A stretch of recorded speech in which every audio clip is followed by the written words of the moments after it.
Namaskar. Hope all of you had a great Diwali this year and welcome once again to What Does This Data Say? I am Ajay Prakash. Today I am going to talk about Gujarat. And no, it is not going to be about who is likely to win or who is going to lose the next elections, which are going to be announced very shortly.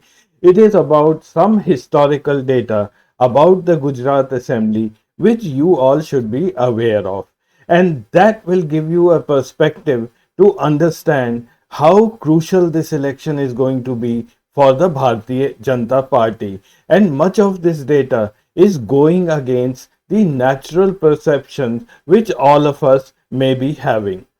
Have a close look at the graph which I am going to present to you next. This is some historical data of the Gujarat Assembly. There are two lines in this graph. The red line on top shows the number of seats the BJP has won from 1998 election till 2017. The yellow curve below it is the number of seats Congress has been winning during that period. Now, straight away, one thing is very obvious, that election after election, BJP has been faring rather badly when you compare it with the Congress. In 1998, Keshubhai Patel led the BJP party in Gujarat and won 117 seats. At that time, Congress got 53. Thereafter, around 2000, Mr. Modi took over due to the bad health of Keshubhai Patel, and the elections were announced in 2002 when BJP, under the leadership of Mr. Modi, won 127 seats. That was the highest so far in the last 25 years. Congress came down marginally to 51 seats. In 2007, BJP got 117, Congress 59, 2012 115, 61, and the last election in 2017 was the worst for the BJP. They got only 99 seats and 77 were backed by the Congress. So from 2000 till 2014, the 14 years of Modi rule, the BJP kept slipping election after election. And this goes against the general perception one has about Mr. Modi being the strong man of Gujarat and the double-engine-sarkar. Well, that's the time when they really did badly in the 2017 election. The 2017 election for the Gujarat Assembly itself was a close race between the BJP and the Congress. You may recollect that counting went on late night and only in the morning it became clear that BJP is a clear winner. However, the BJP tried to cover up its decline in the number of seats by saying that it doesn't really matter, our vote share has increased. Now, here I have plotted the vote share of these two parties right from 1998 onward. And if you see, BJP's vote share has hovered around the 49% mark always, whereas the Congress has always maintained a vote share about 38-39%. In the last election, the Congress vote share jumped by around 3%, which was a huge increase for the Congress, and the so-called increase for the BJP was only marginal, as it was around the average vote share which BJP had always been getting. There is another thing that BJP keeps harping upon, is that whenever the voter turnout in the country is higher, the BJP tends to gain.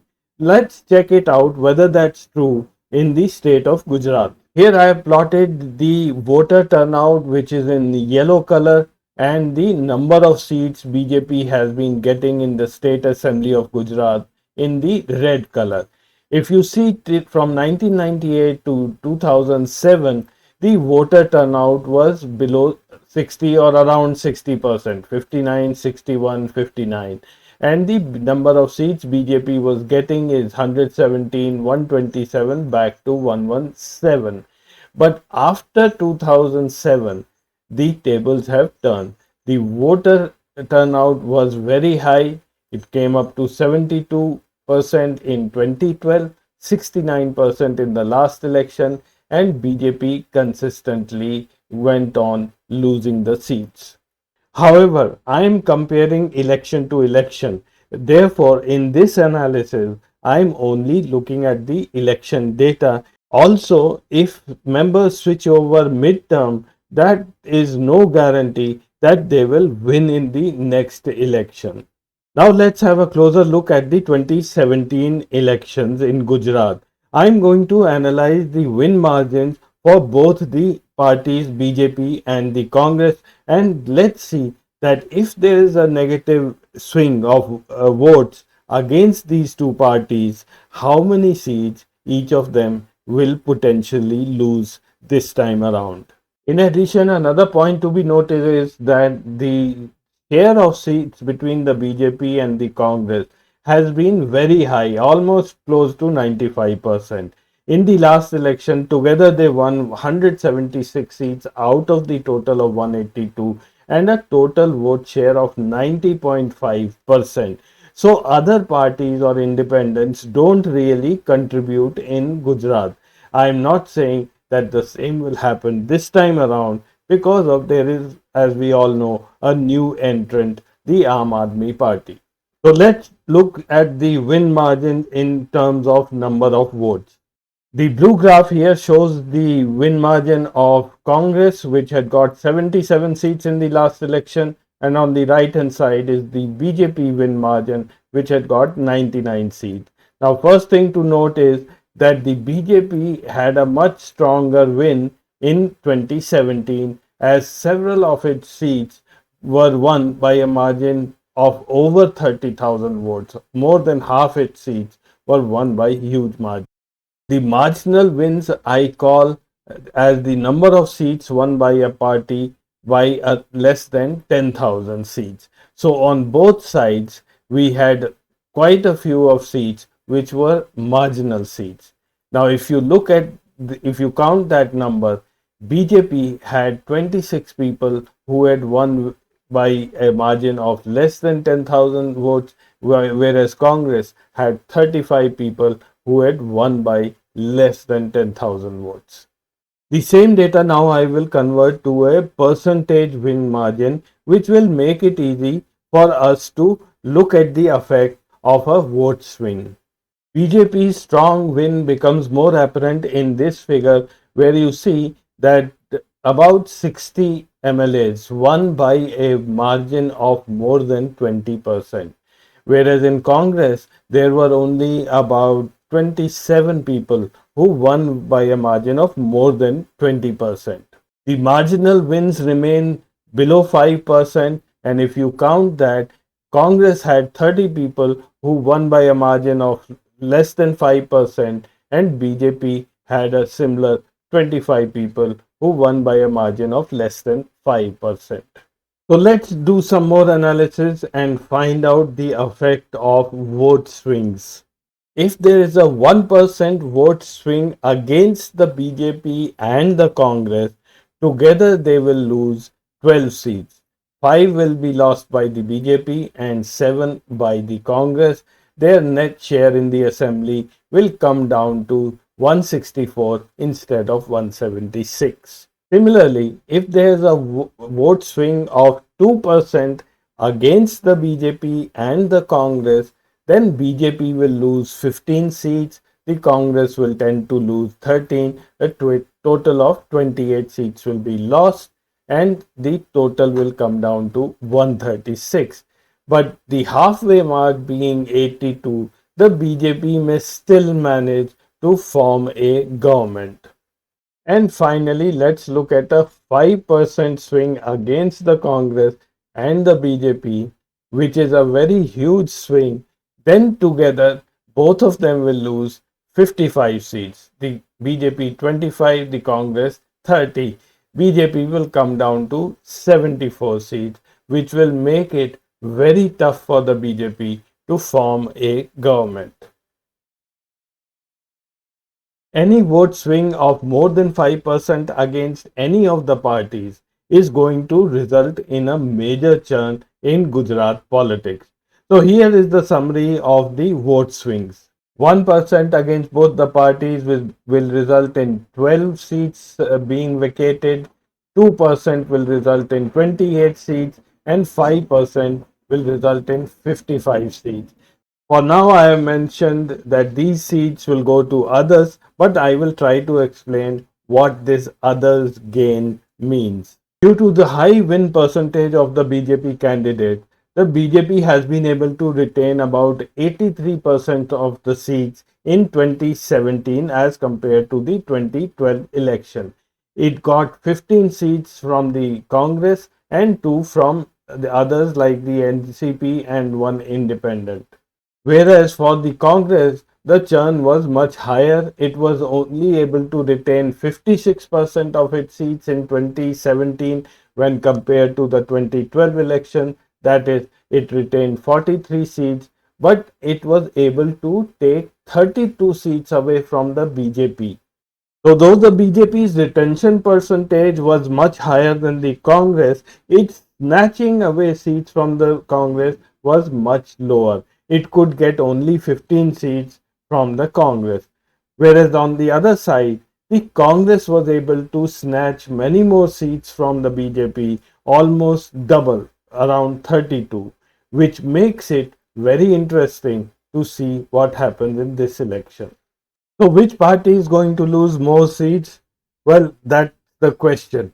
But one thing for sure, both of them are set to lose seats in the Gujarat election this time around. There are many reasons for BJP to lose seats. Firstly, the trend of the last 15 years shows BJP's declining seat share even when its vote share went up. Then there is a strong anti incumbency effect in Gujarat this time. Local unrest is increasing. It is heavily dependent on the Modi magic, but Modi's own image has taken a battering, especially on the economic front and the unemployment rate in India. And lastly, there is no local leader left in the BJP worth his or her name.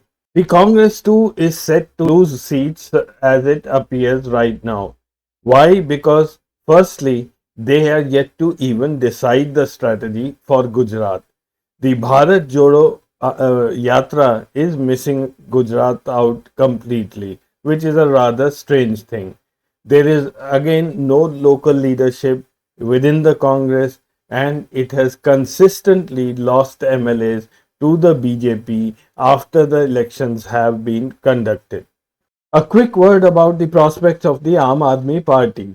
Now, if you hear Kejriwal, he has been consistently saying that Aam Aadmi Party is going to form the government in Gujarat after the next election. However, for that to happen, the vote swing against the Congress and the BJP has to be around 10%. Should there be a 10% vote swing against the Congress, they will lose 50 seats. And similarly, if there is a 10% swing against the BJP, they will lose 38 seats. In such an event, there will be around 78 seats up for grab. And should the Aam Aadmi Party corner all of them, they may stand a chance to form the next government, but by a wafer thin margin. So looking at the data, it appears that around 50 to 60 seats are surely going to switch hands. Now, how many of them go to which party remains a big question. Even if the Aam Aadmi Party is able to get 10 to 15 seats, there are 35-40 seats which will switch hands between the BJP and the Congress itself. Even if the Aam Aadmi Party eats into the Congress vote share more than the BJP is still at risk of losing many more seats and may further come down than the 77 they won in the last election. Now I'll wrap up this episode by talking a little bit about the anti-incumbency effect in Gujarat. Now whenever there is something against the BJP happening in any state, the media is blacking out those events altogether. I suggest you watch this episode of Politic Focus run by Anjana Om Kashyap on Aaj Tak channel, where Alok Sharma, the spokesman for the Congress, tells us many things about what is happening in Gujarat. Firstly, Alok Sharma says that there are employees of 147 municipalities in Gujarat who are on strike for the last several months. There is dirt and filth around in several cities in Gujarat. The reason of the strike is that these employees want pay parity with the Sixth Pay Commission rules and regulations.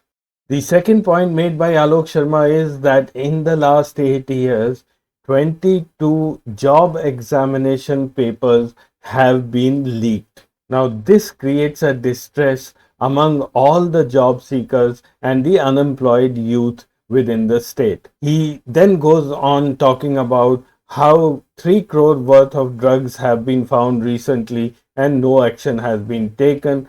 He also talks about the crores worth of drugs that were found in Adani port, and instead of tightening the operations, the government has withdrawn the police from Adani port altogether.